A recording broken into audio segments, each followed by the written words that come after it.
Kalau berdiskusi tentang perubahan habit dari konsumer ya, 2-3 tahun ini kan sentimen global banyak banget. Yes. Dari pelemahan daya beli yang masih berlanjut sampai sekarang, kurs juga berubah terus gitu kan. Nah kalau saya mau tanya terkait perubahan konsumer yang Saviosa amati, dari 2-3 tahun kebelakang ini seperti apa, dan dampaknya ke perusahaan juga seperti apa? Oke, dampak macam-macam lah ya. Pasti dari awalnya yang paling kelihatan tuh adalah dari sisi kemampuan daya beli. Yang tadinya dulu nih ya, kalau misalnya skincare harga 100.000 ke atas, 110, 120.000, oh ini masih affordable, ini masih murah, kita masih mau willing buat coba. Sekarang itu udah nggak kayak gitu, di atas 100 tuh udah kayak orang merasa udah mahal ya gitu ya. Jadi yang mereka mau coba sekarang adalah kalau kita lihat ya 30.000 sampai angka di bracket 80.000-an gitu. Nah jadi kalau misalnya ditanya shiftingnya apa, daya beli, kemampuan daya beli itu kelihatan banget di 2002-2003 itu berbeda dengan 2024-2025. 2024-2025 ini udah sangat menurun, lebih menurun jauh lah. Dan jadi lebih kelihatan nih orang yang tadinya impulsif, oh gue mau beli ini nih, lagi promo ini, kita beli nih selama misalnya, oh masih cukup duitnya beli ini gitu. Sekarang ini lebih terarah kalau aku lihat ya, jadi lebih, oh oke, kita punya dana segini, kita manfaatkan untuk beli yang kita butuh, yang udah kita pengen gitu, bukan impulsif lagi. Iya, bukan impulsif buying lagi. Kalau dari habitnya, masyarakat sekarang juga concern dengan, oh kayaknya nggak mau deh cuman pakai katakanlah moisturizer kelas A. Mereka akan lebih ngerti nih sekarang ingredients. Dulu kan mungkin kan nggak ngerti ingredients, mungkin hanya kita yang menciptakan produk gitu. Betul. Sekarang masyarakat tuh sangat well knowledge sekali tentang ingredients gitu. Nah kan pasti kan mereka juga ada preferensi. Apakah itu juga jadi pertimbangan untuk mengeluarkan produk? Pastinya ada ya, ada. Jadi di market tuh juga ada. Jadi misalnya bahan ini lagi ngetren, bahan ini lagi ngetren, kandungan ini lagi ngetren gitu lah ya. Salmon DNA gitu-gitu kan. Nah gitu. Nah cuman apakah kita harus ngikutin semua, kan nggak mungkin kita bisa juga ngikutin semua ya. Jadi kadang kita memilih bahwa oh oke, kita cari yang kandungannya ini misalnya kayak sekarang kita menggunakan niacinamide. Karena apa? Dia ini kalau kita lihat akan bertahan nih. Dia tuh salah satu ingredients yang istilah kata emang buat mencerahkan, sudah ada jurnalnya, sudah terbukti, dan istilah kata berapa kali dipakai orang sudah terbukti. Dan dari situlah kita lagi jujur aja main aman lah ya, main aman. Kandungan yang lebih aman, sudah terbukti terpakai, itu yang kita taruh di produk kita.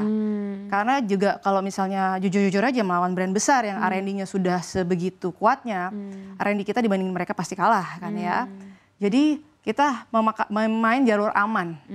Bahan-bahan yang sudah oke, sudah ada, itulah yang kita pakai.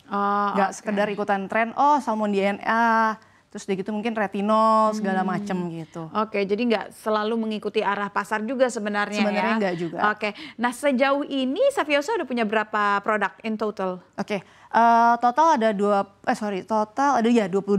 skincare sendiri 7 varian.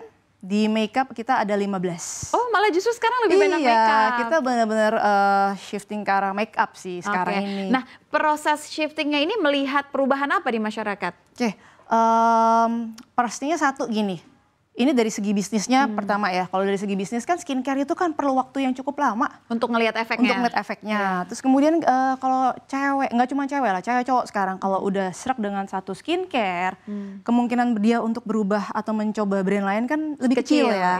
Nah beda dengan makeup nih habitnya. Makeup itu ketika si customer mencoba, cocok dengan produknya, warnanya oke, oh oke langsung gue beli juga di saat itu juga gitu.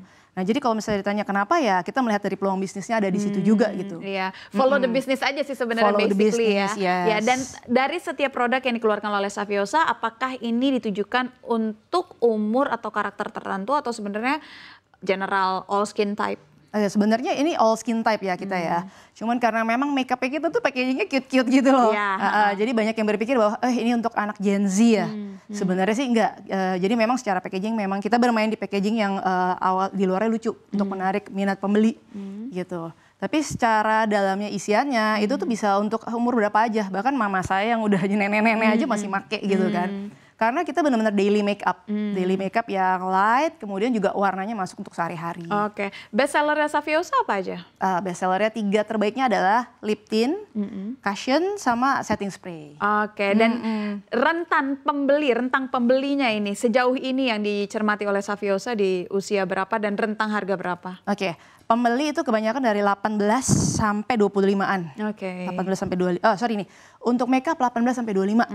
Skincare itu bervariatif, kebanyakan dari 20 sampai 40-an. Oh, oke. Itu jadi target marketnya si makeup dan si skincare-nya kayak agak berbeda nih ya. Berbeda sedikit. Oke, kalau untuk rentang harganya?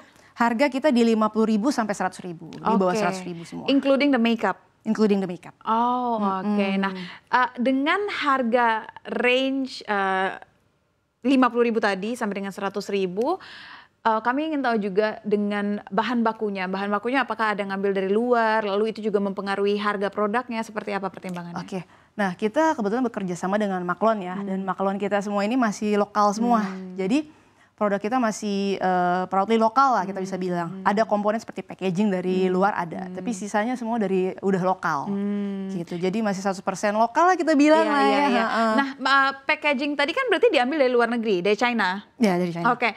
Dari China ini kan ada pengaruh kurs juga. Nah, ini apakah mempermainkan harga atau ya memutuskan untuk mengambil margin yang lebih kecil aja? Pasti ada pengaruhnya ya, cuman gini, pada saat awal kita mulai kan kemampuan beli kita mungkin cuman di level segini. Sekarang kan seiring waktu kan market Saviosa juga berkembang, daya beli kita meningkat, nambah dong ya. Mungkin harga diberikan diskon juga ketika pengambilan banyak. Nah disitulah kita bermain lah. Oke, kita mendapat harga yang lebih murah juga, kenapa kita nggak menurunkan harga supaya lebih affordable. Disitulah kita bermain. Tapi kalau untuk apa namanya kayak sekarang kan kebijakan politik ekonomi baru itu jujur belum merasakan dampaknya ya. Oke, Gitu. jadi sebenarnya dengan perubahan kurs belum mempengaruhi harga produk ya. Baru berapa hari ini kan ya ketok palunya kan ya. Iya. Belum. Kalau yang tarif iya memang, tapi kalau kurs kan memang fluktuatif sebenarnya. Fluktuatif, betul. Iya, berarti memang belum terlalu berpengaruh ya. Belum terlalu berpengaruh. Oke.